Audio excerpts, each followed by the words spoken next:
歡迎收睇《Zero Tom 投資迷你大學》，我係 Tommy。今日係2024年7月24日，香港時間大概係早上11點鐘左右。眼前係日經指數1分鐘圖。咁點解開日經指數呢？咁其實佢啱啱突破咗前低，咁就容易有一段趨勢嘅。咁其實同一時間就隔離就睇緊其他嘅恒指嗰啲嘅，但係似乎就冇乜好炒嘅波段啦。咁而家最明顯嘅機會係呢個市場啦。咁我哋等一等佢突破咗之後有冇下跌嘅法則。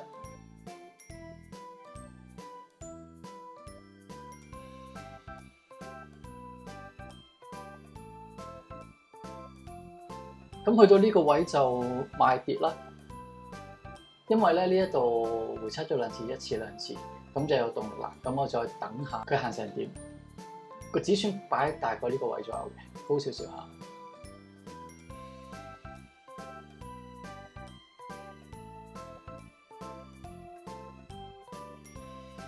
佢呢個位咧回測咗一次，咁呢度算唔算回測咗一次咧？咁啊唔係幾算，其實佢係落嚟橫行落嚟啫，咁所以其實呢一度係回測咗一次，咁所以就未入得字嘅，呢度回測一次啫，又唔係 flat，咁所以咧就等佢回測多一次先可以入嘅，或者就唔入，是但一樣。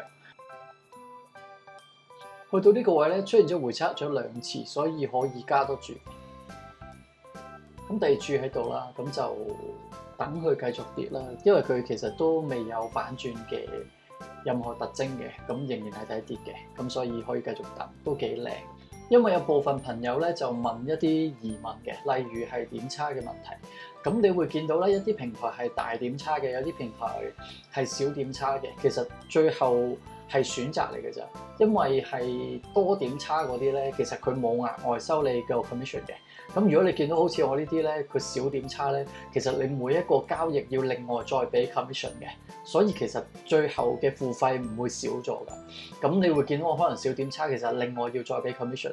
咁點樣分咧？咁如果你係炒得好細嘅話，你就寧願俾點差。咁如果你炒得較為大少少咧，你寧願唔好俾點差，你寧願額外俾commission 會好啲。咁呢個就係想分享嘅嘢啦。因為有部分朋友問點解有時有啲平台多點差，有啲平台少點差，就係咁樣分別嘅啫。咁自己選擇下。咁我哋繼續等下個市況啦嚇。喺呢度入多注，因為呢度似係一個旗形，咁入多注。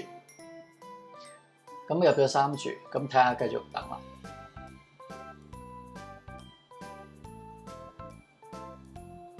去到呢個位咧，如果佢短期內跌唔穿呢個位咧，咁我就會走啦。咁當然要等多陣啦。如果佢跌穿咗冇乜所謂，跌穿咗啦，都唔使講咁多。跌穿咗，佢突然間行得好快。頭先喺呢度咧行得好慢，咁而家佢都行得幾快，咁就繼續等啦。因為佢跌穿咗呢個急跌急升就冇乜所謂噶啦，變咗繼續等啦。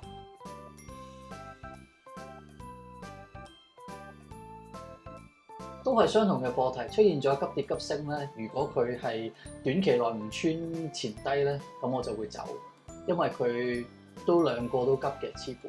咁如果佢橫行或者上翻去咧，都應該要走噶啦。當然好似呢啲咁嘅，梗係最好啦，好快跌翻落嚟。咁其實係好快跌翻落嚟先至係合理嘅。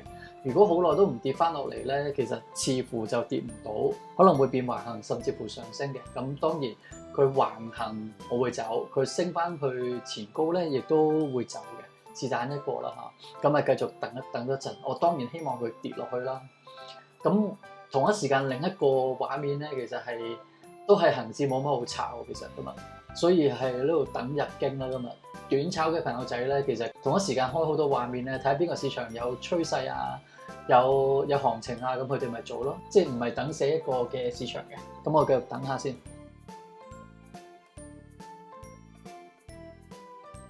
嗱，因為太耐啦，所以我就走啦。有個3處走啦。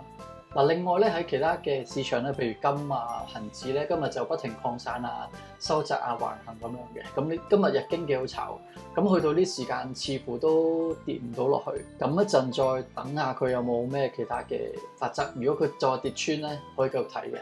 咁啊，等下佢先啦嚇。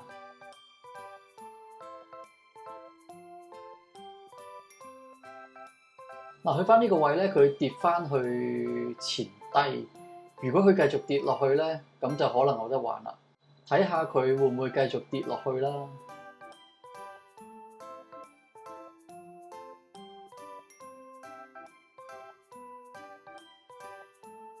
嗱，去到呢個位咧，佢穿咗前低啦。咁如果佢繼續跌落去，然後有法則咧，咁就可能繼續有行情。咁當然要佢跌順咗先啦。咁而家啱前低可能會有機會嘅，咁我繼續等。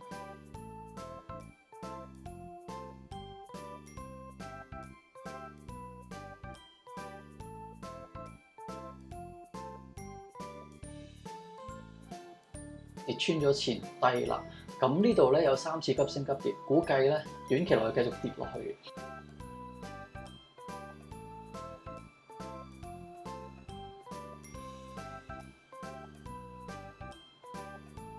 去到呢個位咧買多次跌嘅，咁當然遲咗啲咧，應該喺呢度入啦。咁呢度咧係1次回測、2次回測，呢個唔係回測嚟嘅，因為其實佢跌落嚟然後橫落嚟嘅啫。呢個絕對唔係回測，呢個1次2次，咁呢度買應該早啲嘅。咁頭先行開咗，咁呢度遲咗好多，唔緊要，繼續等啦。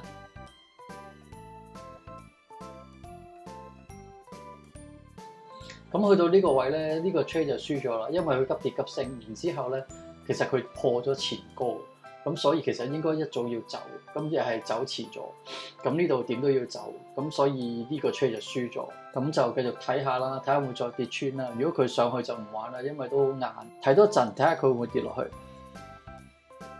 其實日經咧去到呢時間通常都冇乜好玩，咁所以咧就今日就炒到呢一度先啦。咁啊，如果你都中意呢條影片嘅話，請喺下方留言同埋點讚，記得訂閱我哋頻道啊！下次我哋再見，拜拜。